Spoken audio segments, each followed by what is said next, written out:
This is a Mad Dog special with Mr. College Football, Tony Barnhart. Thrilled today to have Mr. College Football, Tony Barnhart with us. How you doing, Tony? David, I'm doing well. Thanks for having me on. Man, thanks for carving out the time for us. It's kind of surreal for me to be talking to you, remembering, after graduating from Georgia, you coming on TV, and that was back in the times where you couldn't hit pause and you couldn't record. And I would literally have to tell everyone in the room to shut up because our man, Mr. Tony Barnhart, was on. Well, that tells you the power of television. I had been in the business for a long, long time before I ever got into television. Now is all of a sudden, I know you, and so people, they know who you are when you're on television. So it's an incredibly powerful medium, and I was fortunate, have been fortunate to work in it for a long time. Well, you certainly have, and you're a legend in my book. And just following your career at ESPN and CBS and SEC Network, it's just been really amazing to watch. And now you're the author of 6 books, and we're going to talk about the latest one today. But before we get started, I have to ask, just so everyone knows, how did you get the nickname Mr. College Football? I get this everywhere I go, and I appreciate it. And here's the deal: I can take absolutely no credit. I wasn't involved at all. This goes back to the time that the AJC was building their website, their sports website, and putting a lot of content over there. And so the guy who was an editor who was putting it together came to me and says, "Hey, Tony, we need you to help us out here. We want you to do a blog." I said, "Man, that's great. What's a blog?" And he explained to me what a blog was. I said, "Well, let me see if I can get this straight. You want me to go online and write something that's going to get people arguing amongst themselves?" He said, "That's it. That's it exactly." So I can do that. He said, "But we're going to give it a title." I went, "Really?" He said, "Yeah, we're going to call it Mr. College Football." And I said, Scott Peacock was his name. I said, "Scott, that sounds really cheesy to me." And he said, "Yeah, but you know what? Cheesy works on the internet. So that's what we're going to do." And so they gave me the name on the blog, and it stuck. And when I left the AJC, my daughter, who's an attorney, I said, "Can I take this name with me?" And she said, "Has anybody else to your knowledge ever been Mr. College Football?" I said, "Nope." I said, "Okay, then you're it." So AJC never asked for it back, and I ain't giving it back. So. Well, I definitely wouldn't use the word cheesy. I think I'd use the word weighty, and then I'd follow that by nominating it for possibly the greatest nickname ever. Well, it's amazing how it has stuck, and I know it's said as a compliment, and I appreciate it. Well, although some people say, "Mr. College Football, are you kidding me? Are you kidding me?" And I get some of that too. So that's cool. That's part of the game. Well, like I said, that's one of the coolest nicknames ever.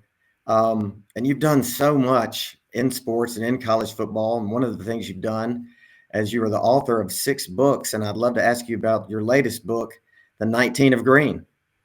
Well, The 19 of Green, shameless plug right there, 19 of Green.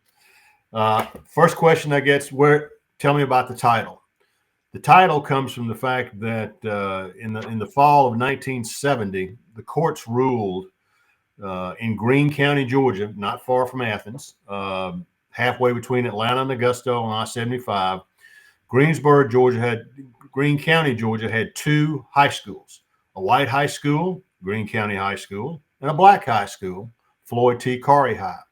And in the fall of 1970, and this is all in the book, the racial relations and integration, and the South really drug their feet on the integration issue.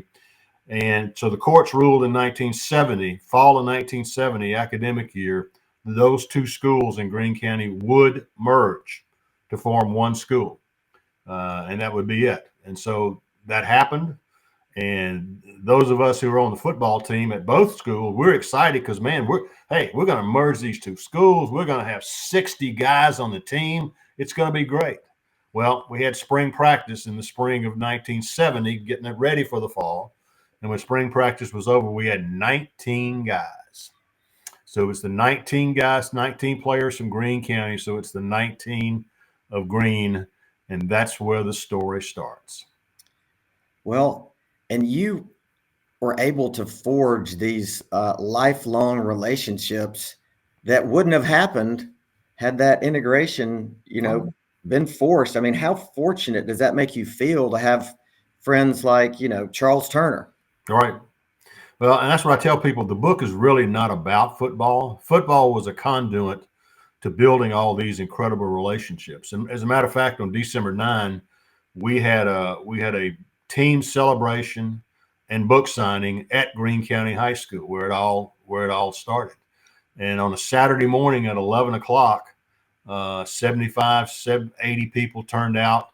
There of the original 19 players, 15 are still alive, and 9 of those guys were able to make it. And we had a huge every guy. We lined up a long table, and every guy got to sign books because every guy's got a chapter in there. And so, yeah, it's not about football. It's about the fact that 53 years after we played our last game together, we could draw a crowd of support at Greene County High School on a cold December morning. That's a great concept. The fact that each guy has a chapter. So, I mean, you've put a lot of hours into this. I mean, just for each individual person. Oh yeah. Well, I of the 16 guys that were still alive when I started the process, I interviewed all of them, and 12 I interviewed in person. I went to them and sat down with them at their home in a place, and just to, I mean, how many people get a chance to relive that part of their lives? I mean, a lot of us, we have friends from high school. We stay in touch with a few, but not all. But the fact that we could all gather together 53 years after we played our last game was just a neat experience. My point is that it transcends football. Football was just a conduit for all these other relationships that came out of it. I have to ask you about a quote that stuck out, that you were talking about your playing prowess on the football field and your size and stature. Now, what was it you said? Oh, I said I was as a football. So how good a player were you, Tony? I said, listen, I was small, but I compensated by being exceedingly slow. Yeah. Oh my gosh! Listen. I played 4 different positions. I was number 50. I gave a speech the other night, and we had a big PowerPoint up there. And well, Tony, where are you? And I pointed down to the bottom right-hand corner was number 50. And I told Bill Curry, who wrote the foreword for the book, I said, Coach, I took number 50 because of you. He said, I don't believe that for a minute. So. But I was a very average player, but I loved the game. I loved learning about the game, and that would serve me well later on when I decided to become a sports writer. So, and I know this wasn't about the game as much as the relationships and the time, but what was your record? Oh, that year we lost our first 2 games. Now, you got to understand, David, that there were people in that county, both white and black, who did not want us to succeed. You know, they hoped they wanted the grand experiment of integration to fail because they were not happy with it. But we started 0-2 and said, "Oh, this is looking shaky." But then we won 7 out of our last 8 to finish and make the regional championship game when we won our division. So lost in that game to Gainesville High School up in Gainesville, Georgia, state powerhouse then. But we ended up being, I think, 7-4, something like that, 8-4. Very respectable, great winning season. Is there a chapter in your book about your coach? There is. There's a chapter about all the coaches. C.S. Veazey was our coach. He's the guy who had gone into the Navy as a young man, came back to Greene County, ultimately became, before Greene County High School was Greene County High School, it was Greensboro High School. And in 1962, he became the head coach there and was there until he after our senior season, the season that we're talking about, the fall of 1970, he went to Stevens County and then went to Wilkinson County and finished up his career there and came back to Greene County and served as a city manager. He was special. He was a special guy. Well, he would have to be because I mean, you think about of the difficulties of integration, and he's the one who's having to hear an earful from people who were not for it. Right. So I mean, he's got a tough job. Well, there's never any question that he backed us up. But one thing he did do is he had a meeting with us before we started practice for the fall, and he just said, well, first of all, he met with the white players before the black players. The black players were about 2 miles away, and they were bussed over from Floyd T. Carey. And he brought us, all the white players, together. He said, understand this. We will have no discipline problems. Do I make myself clear? No discipline problems. And the whole time we were all together, the months and all that, we had about a 30-second skirmish between a white player and a black player. And before practice was over, they were hugging each other. So, that's the way it was, and that's the way we built those relationships. And normally, when you've got a team, they played together 9th, 10th, 11th grade year, they really know each other, they've had a chance to gel. You're meeting these other players for the first time. I mean, you're literally getting to know them on a personal level. How long did it take the team to kind of gel, and come together, just from a pure playing perspective? Well, and this is in the book. We did not have enough players to have a conventional spring game. We only had 19 players, didn't have enough. So what they did was they went to the guys who were seniors from both schools, and they put together a team of seniors to play us. And it was a hard fought game. We lost, and we did not handle that well at all. Charles Turner was as long as I've known him, as mad as I've ever seen him, because we didn't like the fact. I think losing the spring game to the seniors made that team bond. Said, okay, all right, this is not going to stand. And so yeah, we gelled and bonded a lot faster than a normal team would. And I think it was because we lost that game to the seniors, which in retrospect was probably the perfect team for you to play, because they're older, they're more developed. Yep. Probably a very tough team to play, and it's always good to play somebody better than you. Right. And then I think that had a lot to do with it. Now, when we came back and started 0-2, we were saying, okay, we got a problem, but that at that point, one of my teammates said, we knew we could fall apart, but we knew that our coaches were not going to let that happen. And we knew the seniors, of the 19 guys, there were 9 seniors, and all of us, were determined that we were going to make this thing work. And that group of seniors has stayed really close. So with a football team, usually the de facto leader is the quarterback. And in this case, that was Charles Turner. Tell us about him. Charles Turner was the product of a middle-class household. His father was in the flooring business. His mother was an educator for 43 years. He and his sister were taught about hard work and discipline. And Charles was the leader every place he's ever been. Charles is now in 4 different halls of fame. The last one, which Greene County High School created a Circle of Honor 2 years ago. Greene County Tigers Circle of Honor, and then Charles was in the inaugural class of 5. So he's in 5 different Hall of Fames. Became a teacher, coach, then became an athletic administrator, AD at Cedar Shows High School. So he's in every Hall of Fame he is eligible for. He is in. Tremendous leader, and we stay in touch a lot. Wow, he sounds like he was special. Well, the story that I like to go to is I asked Tommy Moon, who was our center, and I was asking these guys a question. I said, Tommy, when did you know that Charles Turner was going to be our quarterback? And Tommy said, when he got off the bus. There was no doubt about this guy. And Dean Chanel, who'd been our quarterback the year before, when he was an all-white, Dean said, nope.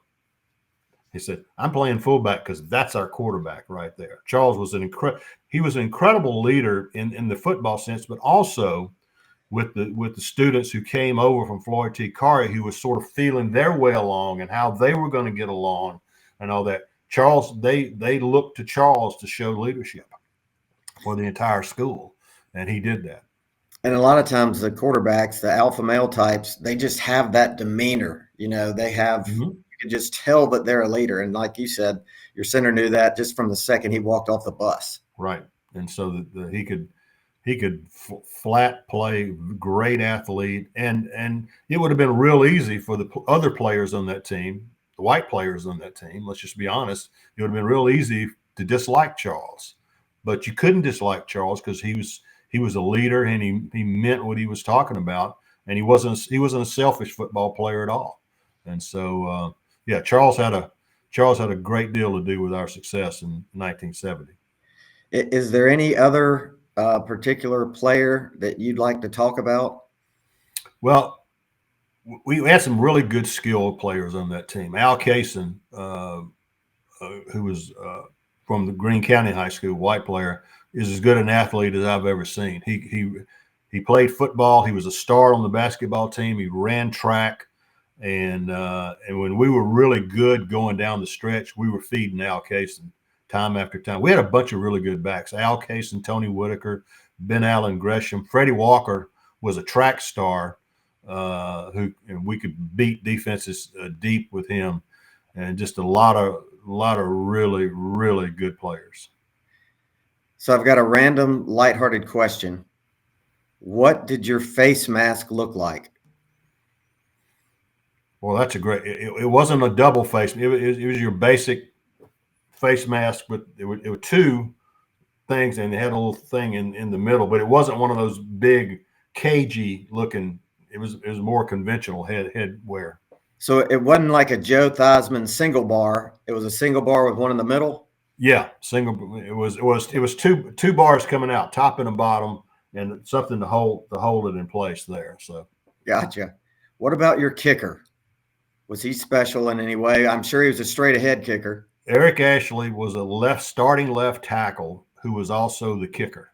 And he weighed, he might have got to 210 pounds, but we only had one guy, really big guy, James Scott, who was well over 220, something like that. But Eric Ashley was a good kicker, but we didn't kick many field goals that year. Let's put it that way. So what was your playing listed in the roster, playing size, height, and weight? 5'10", like 165, 170 at the most. Playing line. Oh, yeah, absolutely. Playing. I played some center, some guard. Played some tight end. Played some defensive back. So, yeah, it was. Like I said, I played a lot of positions and none of them particularly well. So. I mean, that had to be incredibly difficult. It's incredibly difficult for anyone to play line, anybody to be in the trenches. That's one of the hardest jobs. And that's where the game is won and lost, as you know. But at that size, I mean, there had to be some rough games. Well, we ran a lot of trap plays where I could go down the line and trap the guy. And so but yeah, we didn't win too many battles. You know what? But the players we played against were not that big either. You didn't. That was before you got to all these 260, 270 pound guys. So right. There was a lot of guys on our roster who were just really, really small, but we managed to make it work. So tell us where we can easily find this book. Easiest way I tell this to everybody. Easiest way to get the book is go to Amazon. Yep. Just do a search on the 19 of Greene, and it pops you right up there. It gives you a link to buy it.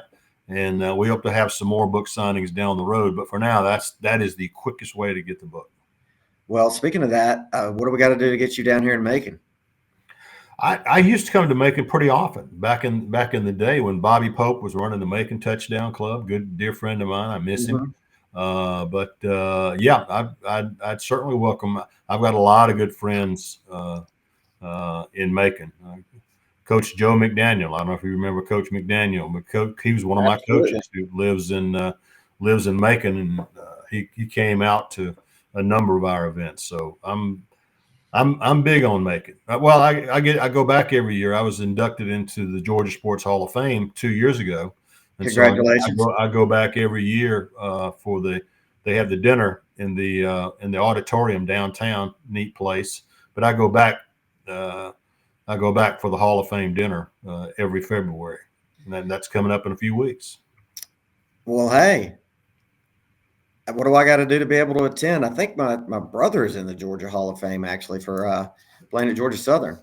You can buy tickets just like everybody else. Just give them a call, and it's really neat because not all of the former Hall of Famers, but a lot of the Hall of Famers are there, and they sort of precede us out and introduce us, and it's really cool. The Georgia Sports Hall of Fame has been very, very good to me. They're good folks. Yes, they are. I may be giving my brother too much credit. He may only be in the Macon Hall of Fame. I'm gonna have to check that with him. And also, just in case you didn't know, Joe McDaniel has become quite the pickleball champion around here. I'm totally aware of that. I said, Coach, I said, boy, you just pick up all that hardware, and I said, I'm gonna have to come to Macon and let you teach. I was a pretty good tennis player. I was on the tennis team in high school, and he said, well, you could pick up pickleball in a hurry. So now I know in your free time you like to play a little golf. Don't you have a golf tournament that you host? We do. Several years ago, actually 7 years ago, the Honduras Outreach International is a group that services the poor people of Honduras, and they support two schools about 3 hours from Honduras, from Tegucigalpa, which is the which is the capital. And I went over there 7 years ago as they were honoring Coach Vince Dooley with the dedication of a soccer field in front with these schools. They said, can you come? And so I said, for Coach Dooley, I will absolutely be there. So my wife and I went over to Honduras. When we got back from that great life-changing experience, they said, listen, we've had a charity golf tournament for 9 or 10 years. Would you mind if we put your name on the charity golf tournament? So the Tony Barnhart HOI Classic was born about 7 years ago. This will be our 7th year of doing it. My wife and I, we're sort of in charge of gathering celebrities and things like that. But we have our 7th annual Vince Dooley HOI Tony Barnhart Classic on April 27th at St. Ives Country Club, just outside of Atlanta. So is that open for people to sign up? Or absolutely, you can go to HOI. I'm sure they'll be posting the information soon. You can go to HOI.org, and should have a link there for you to sign up if you want to be a part of the tournament. So April 27th, where? April 29th at St. Ives Country Club, just outside of Atlanta. Gotcha. How much is it for a team?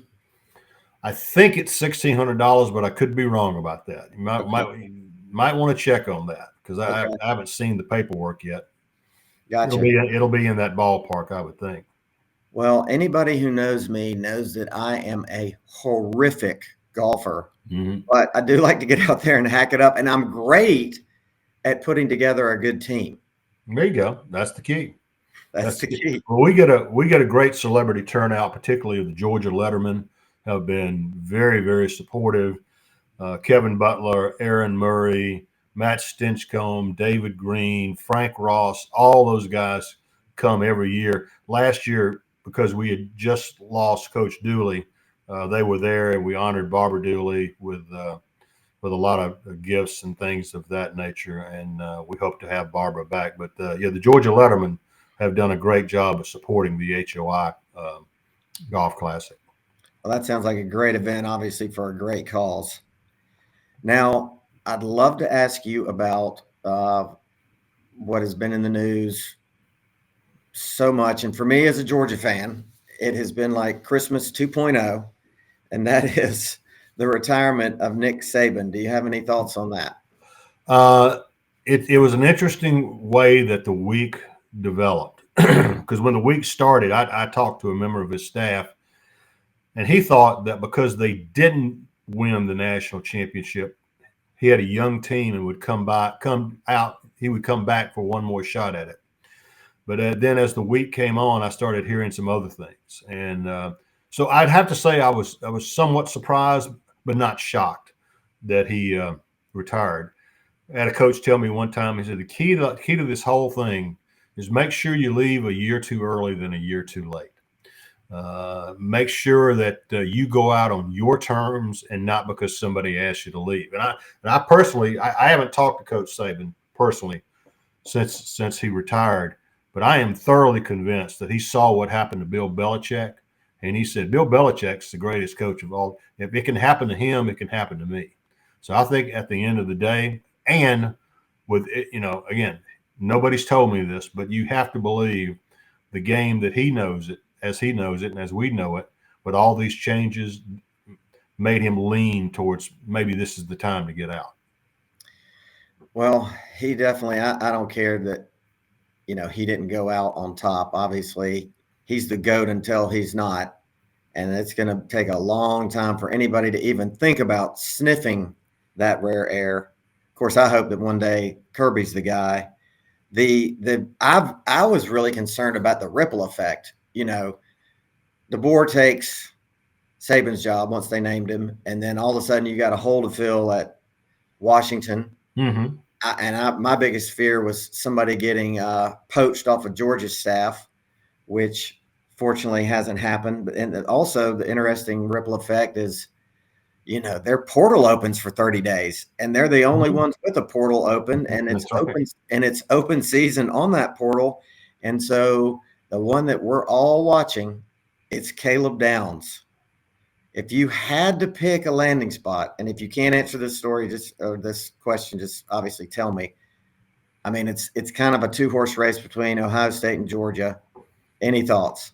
Not really, because to be honest with you, my approach to all this stuff that's going on, I don't cover it on a day-by-day basis. When Gotcha. we get to the end of the process, show me your roster, show me who you have. I'll look at it then, but I don't cover the day-to-day exploits of the transfer portal. It just when it's time to practice, show me your roster, and then we'll start making some decisions. But obviously a player like Caleb Downs is you'd love to have on your team, an all SEC freshman, incredible player, and I will say this: I think it goes to show that Kirby Smart is recruiting 24 hours a day, and when opportunities come up like this one, he's usually pretty good at taking advantage of it. So we'll see.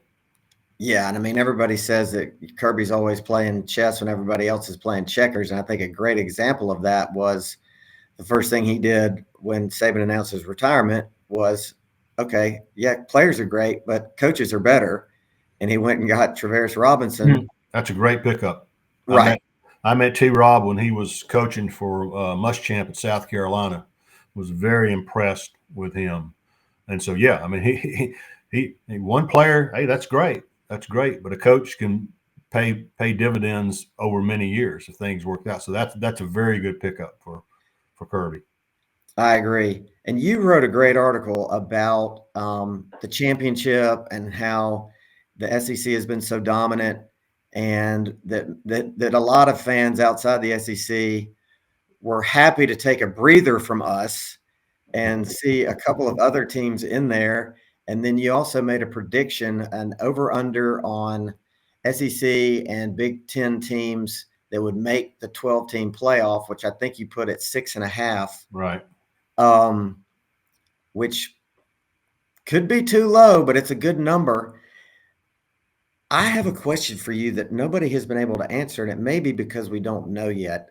Next year, with the SEC consolidating into one division, do we know yet what the tiebreaker rules are? Because there's going to be a logjam.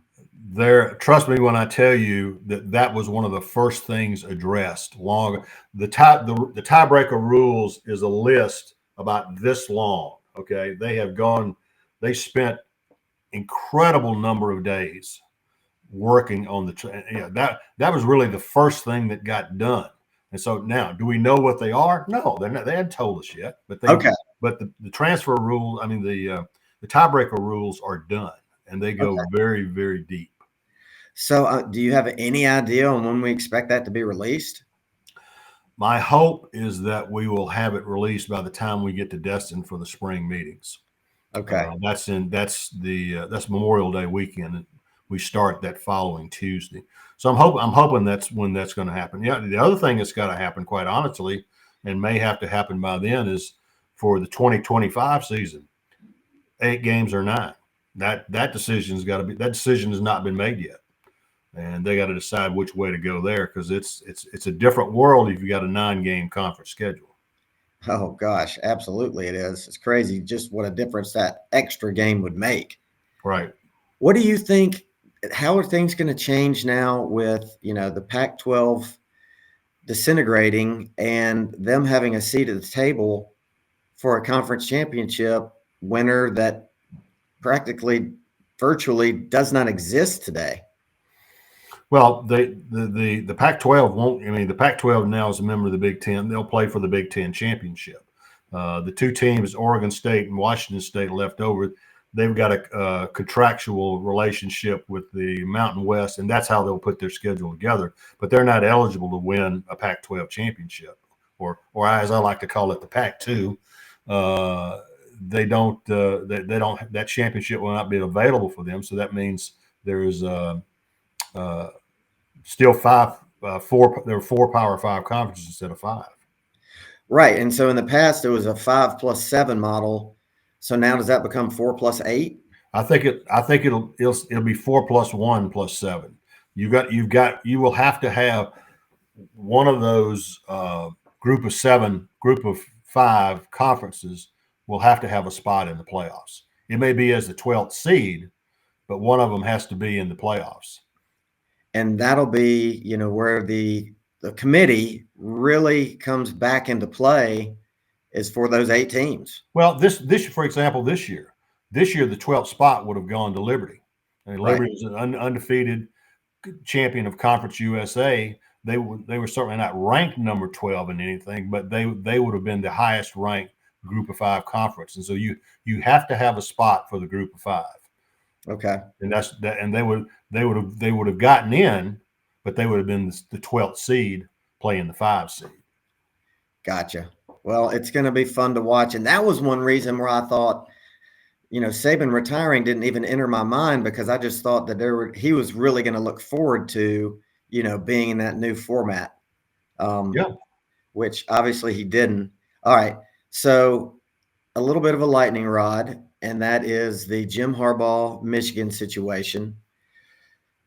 In my mind, if you've gotten caught violating rules and it results in a suspension to start the year, that's one thing.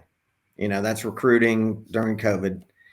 The other thing, which was, pre-scouting games, which is a mountain of evidence to the point that you can't even call them allegations, because that's an insult to the word allegations.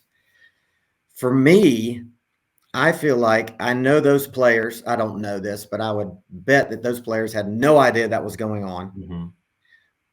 But they still played at a competitive advantage for 8 games until it came to light. That, to me, because of those 8 games, puts an asterisk on this, and that's just my opinion. Mm-hmm. Do you think that the NCAA will come back and kind of give them, at some point, the USC treatment to vacate wins and/or that championship? Well, that to me, that is a good question, because but now we're talking about after the investigation has been completed and everything is over. Now you look at it, and now it is possible to invoke penalties. But in terms of this thing about the idea of stripping games away and national championship, NCAA's got no credibility on any of that stuff. So the best they can do in terms of discipline here is to make sure that if Harbaugh was found to have taken any part of it, any penalties will have to come later. But those, in my opinion, those penalties will never include forfeiting games or vacating wins or vacating championships. NCAA, they have no credibility on something like that. So it'll be something that Jim Harbaugh. Oh, but here's the great thing of all. The greatest thing of all, I love it, that Jim Harbaugh wants Michigan to draw up his new contract so that no matter what happens in these investigations, they can't get mad at him and fire him. I mean, that's classic. I mean, that is classic stuff they're not going to. Well, I say they're not going to do it. I don't think you can give. If you're the president of the University of Michigan, I don't think you can say, "Oh, it doesn't matter how much you cheated. We're not going to punish you for it." Which is why I'll be stunned if Jim Harbaugh is not in the National Football League next year. And I agree with you. So let's talk about that. I mean, natural landing spots include the Chargers. I've heard the Raiders, and of course, he just interviewed with the Falcons. What is your guess as to where he's going? San Diego seems like the right place to me. He coached out there at the University of San Diego, had some success. Plus, it's in San Diego, so I think that's kind of where I think he'll land. I don't. Lord, please don't bring him to the Atlanta Falcons. We don't need that. Let's don't do that. Okay. I agree. All right, just circle back real quick. The NCAA is basically a toothless, clawless tiger. What purpose do they really serve at this point? Here's what the NCAA needs to do. Well, first of all, here's what college football needs to do. College football needs to break off, have its own governance structure, own discipline structure. It need with a commissioner, and college football is a different animal than every other sport. So that's number one. That, of course, removes the NCAA from anything to do with the oversight of college football. Then that's fine. NCAA runs a nice basketball tournament. They do that. They run championships. So let them do what they were intended to do, which is to run the basketball championship and all the other sports in the championships. But they have no credibility on the disciplinary wing of college football. So I think that's and college football is going to have to break off. But there's no question that that's going to have to happen. And I think it will as the conferences as the big boys well, let me put it this way: as the SEC and the Big Ten exert their dominance over the sport, it's really going to become necessary to have one organization overseeing the old sport. And you pick somebody like a Greg Sankey. Yeah, Nick Saban. Nick Saban will be a great commissioner. But that's something that's going to have to happen, and the NCAA will be out of the college football, and they can even run the FCS championships and the Division II and Division III and all that. But Division I football, FBS football, has to stand alone.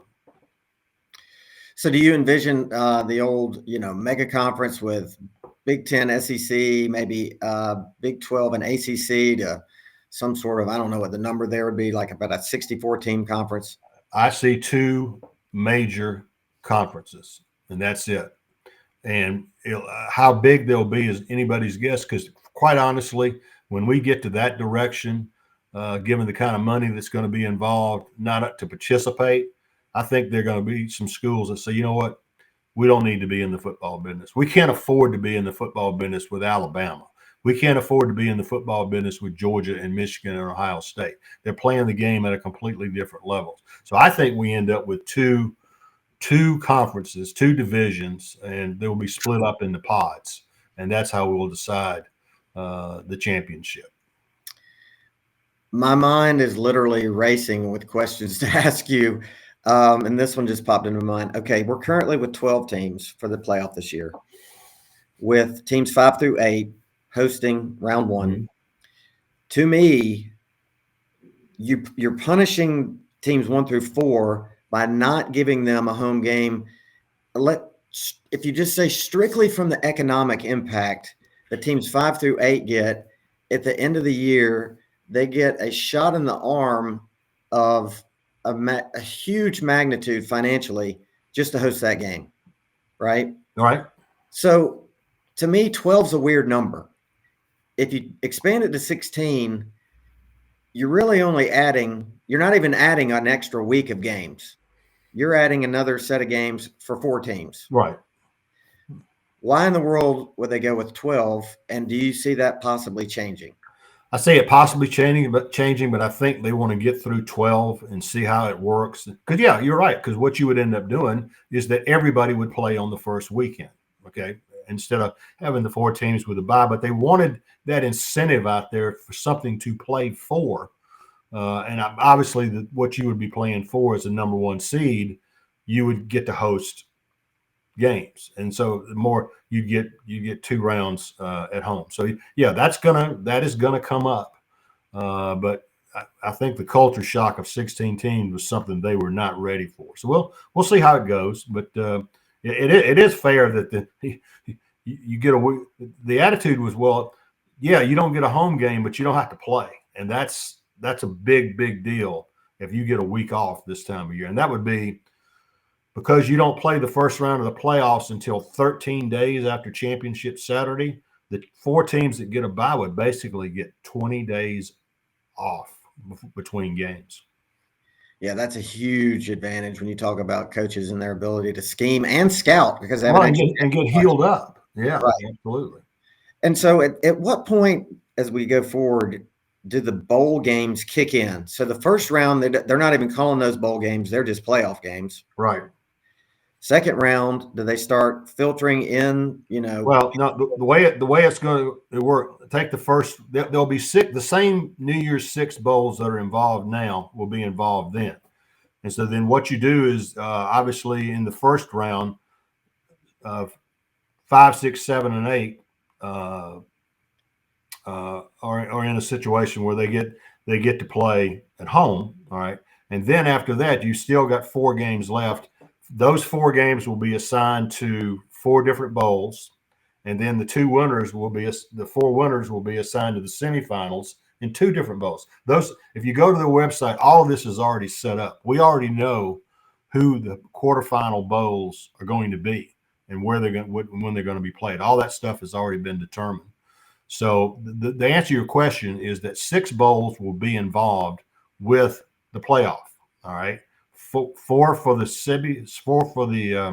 quarterfinals, 4 for the semifinals. Okay, and so after that, then the bowls will play where they're going to play, where they always play. The Citrus Bowl and the bowl in Tampa; those will play right around New Year's Day, where they always play. The question now becomes, think about. I told this to a group in Orlando the other night. Think about this. With a 4-team playoff, you have 3 playoff games, 2 semifinals and a final. All right. With a 12-team playoff, you have 11 playoff games. And what's going to happen is that the money that's been invested in all these other bowls, they'll come to the advertisers and say, hey, look, we can give you a much better return on your investment if you generate this money and put it into the playoff. So I think money was going to go towards the playoff in all those games because you're going to get a better return on the investment, better TV ratings and all that. And so what will happen is that the bowls that cannot afford to stay in business will fall by the wayside. Nobody's going to say, if you can afford to pay for yourself, you can have a bowl game. It's when you can't afford to pay for it that the bowl games will go by the side. And that makes sense because you watch some of these early bowls and there's literally no one in the stands. Doesn't matter. It's inexpensive programming for our friends at ESPN, and they've got the document. I've seen the documents. People watch those games. They don't want. I say, well, what are you going to do? You going to watch Law and Order reruns? I mean, they don't do a great number, but you're not supposed to make money. You just hope to break even with a title sponsor and the advertising dollars. And so, now it's when those bowls can't pay for themselves anymore is when they'll fall to the wayside. And you're exactly right, because I watch those games, and Sure. Until my wife has just had enough of me watching, Ball State versus Notre Dame University, makes me change the channel. Okay. When will the championship game will actually get moved back a week, right? 2 weeks. 2 weeks. The national championship game will be on January 20th, 2025. Wow. In Atlanta. Yep. That was determined a long time ago. And so Georgia has a chance to play there 4 times. Clemson. Yep. I think that's what they did 2017, didn't they? Was it 4? 2017 when Tech, they yeah. Yep. Well, Tony, I could literally ask you questions all day, but I think I've overrun my time by a factor of 4. I've got to-do items. That's to get you in Macon, to check out your golf tournament, and to get a book so that the next time I see you, I could get you to sign it. That'd be great. That'd be great. I look forward to that. Well, is there anything else you'd like to share with us? No, I enjoyed it. Go on a trip down memory lane, and I'll just ask the folks to see the 19 of green. Go to Amazon, do a search, and it'll be there. And it was a labor of love doing the book, and I appreciate you letting me promote it. Oh gosh, it was just absolutely dream come true to have you on here, to have Mr. College Football. Yes, definitely go get the 19 of green, and I'm sure 5 other books will pop up that Tony has also written. So don't be afraid to buy those as well. There you go. I like that. All right, Tony. Thanks again for your time. All right, David. Take All care. right, you too.